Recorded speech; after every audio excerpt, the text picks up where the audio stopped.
Paco, en el caso del crimen de las niñas de Alcácer se llegó a hablar de mutilación ritual, porque a los cadáveres les faltaban algunas partes. Sí. Desde el punto de vista forense, ¿tú crees que eso tiene alguna base? Ninguna, es una especulación que no tiene ningún sentido. Y quizás las explicaciones más sencillas son las que funcionan. Los cadáveres no fueron enterrados a mucha profundidad, que estuvieron expuestos a la acción de la naturaleza y concretamente a animales carroñeros. Eso es lo que explica que algunas de las partes, incluso anatómicas, se perdieran. Y para eso lo que vamos a hacer es una prueba aquí mismo. Lo que vamos a hacer es un agujero, vamos a enterrar unos tejidos orgánicos y vamos a ver qué pasa. En el transcurso de los siguientes días colocaremos una cámara para ver si incluso si aparecen algunos animales aquí que se atreven a hurgar en la tierra y a llevarse partes y porciones, sobre todo de tejido blando.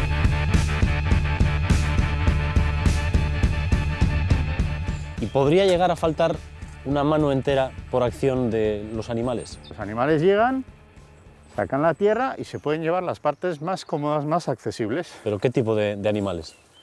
En el contexto de la ciudad suelen ser las ratas, gatos, perros.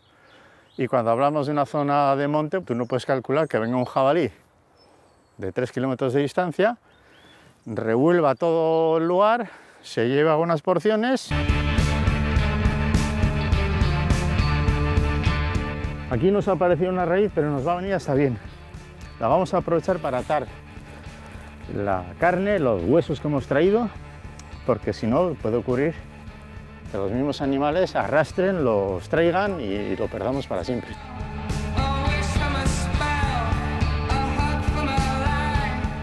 Bueno, lo que vamos a hacer entonces es enterrar esta pata de cordero.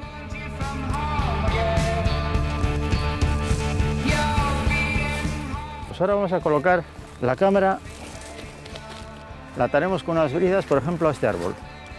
Déjala ya ahora y esta otra, vamos a ver si llega de aquí a aquí. Esto está muy firme, ahí se queda. Volveremos dentro de unos días. Los cuerpos de las niñas permanecieron semienterrados 75 días. Durante todo ese tiempo estuvieron a merced de las alimañas de la zona. Hace ya una semana que dejamos una pata de cordero en el bosque para comprobar cómo actúa sobre ella la fauna del lugar.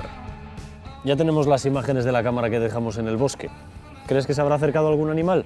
Estoy seguro de que sí. Vamos a verlo. Esto es de día. Mira, ahí tienes. ¿Tú por qué crees que está el pájaro ahí encima? Justo encima. Pues quizás buscando larvas. Sin ninguna duda. Ahora ya es de noche. Mira, ¿qué es esto? Las ratas. Ratas. Son ratas de campo, están ahí saltando. Se introduce, hay dos. Mira, una está en el punto exacto donde está la carne, otra está por aquí al lado. ¿Las ratas atacan los restos de carne? Las ratas vienen a comerse la carne atraídas por el mismo olor y de la misma manera cualquier otro animal carroñero. Es decir, esto es posible que también alcance a otros animales más grandes que la rata. También gatos, perros, zorros, jabalís, depende dónde esté el cuerpo. Mira, ahí atrás. ¿Has visto? Un zorro. Un zorro. Un zorro, un zorro. Ha aparecido un zorro. Lo raro sería que un cuerpo abandonado en superficie o semienterrado no estuviera afectado por algún tipo de animal desde el punto de vista de lo que es el carroñeo de sus tejidos blandos.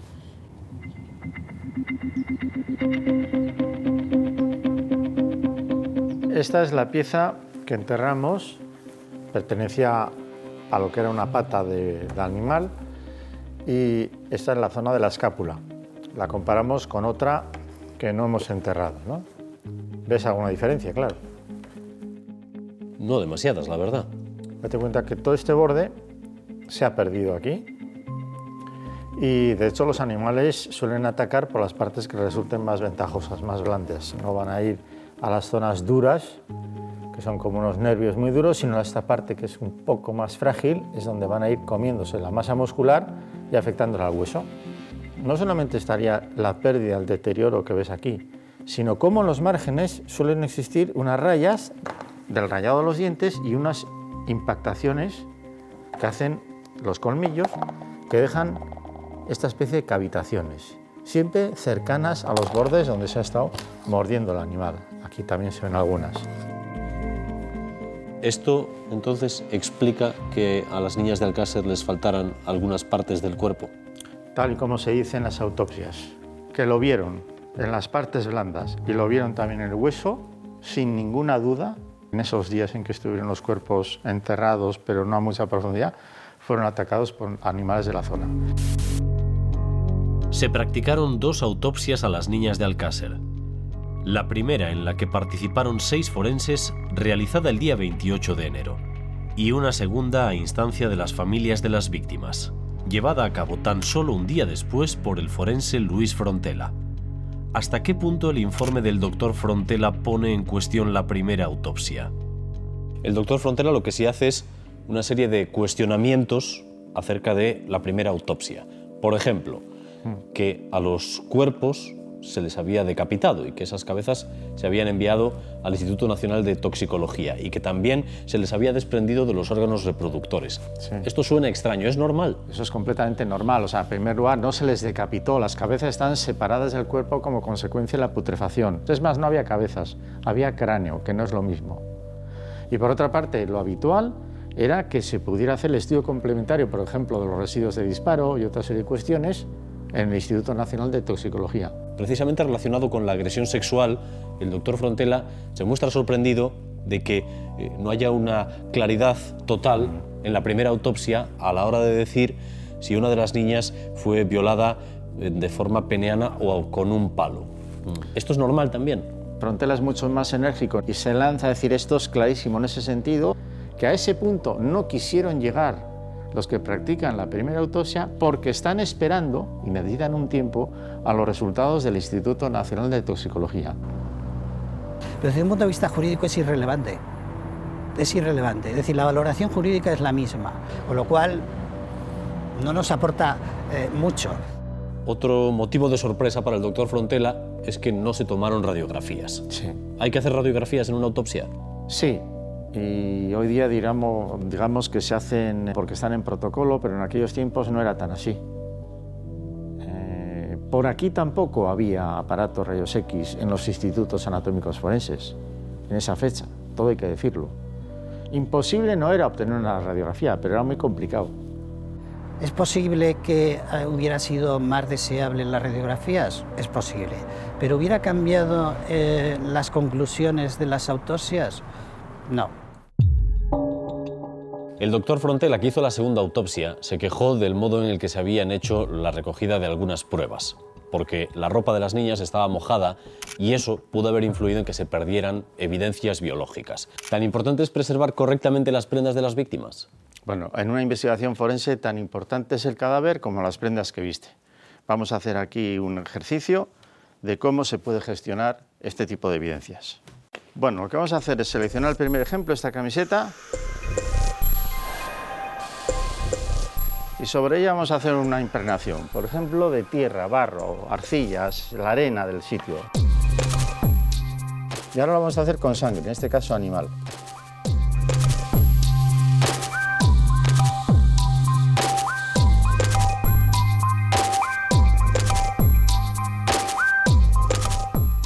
Vamos a añadirle agua. Bueno, y ahora lo que voy a hacer, en este caso, la coloco en una percha y la voy a dejar aquí para que se vaya secando.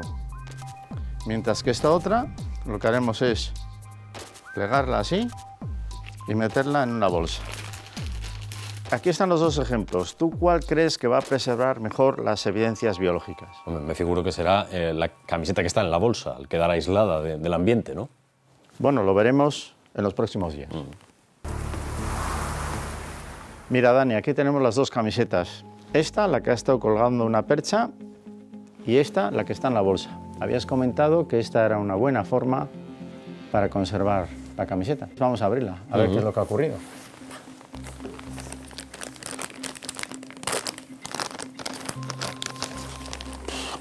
¡Qué peste! Claro. Si te fijas, el rastro de sangre se ha desdibujado. Es una mancha casi amarillenta. La hemoglobina se ha degradado por completo. En la que está seca puedes apreciar, ¿no? Aunque tenga un color más ferruginoso. Sí, parece que la sangre se ha dispersado, casi ha desaparecido. Sí. Ahí lo que está ocurriendo es que hay bacterias como consecuencia de la humedad. Vamos a ver. ¿Están Aquí eliminando la sangre que había ahí? están viviendo de los contenidos orgánicos que están en la camiseta. Las bacterias y los hongos. Con lo cual la están degradando. Puedo apreciar sobre la camiseta con esta lupa binocular cómo las manchas se han desdibujado, se han diluido y estoy viendo unas hifas de hongos que ya han empezado a aparecer. Vamos a ver. Y casi va a continuar degradando hasta el final, sobre todo por la cantidad de días que han transcurrido. De tal manera que el doctor Frontela entonces tenía razón cuando hacía esa crítica diciendo que unas camisetas mojadas que se guardan en una bolsa de plástico lo que hacen es favorecer el surgimiento de hongos y por lo tanto el deterioro de los restos de sangre que allí existían. Desde el punto de vista teórico, efectivamente. El introducirlo en una bolsa le sigue perjudicando. Pero en realidad el perjuicio principal ya estaba desencadenado como consecuencia de los 75 días. ¿Y qué pasa con la camiseta que estaba seca? La camiseta que estaba seca, vamos a ver, permite macroscópicamente, como ves aquí, apreciar la diferencia. ¿Y de esa camiseta se puede sacar algo? Claro, digamos que si la camiseta no hubiera experimentado la putrefacción o las niñas se hubieran aparecido a las 24 horas de su desaparición, el resultado de la investigación sobre las prendas de vestir hubiera sido mucho más poderoso porque no estarían degradadas las evidencias biológicas de ellas y de los agresores.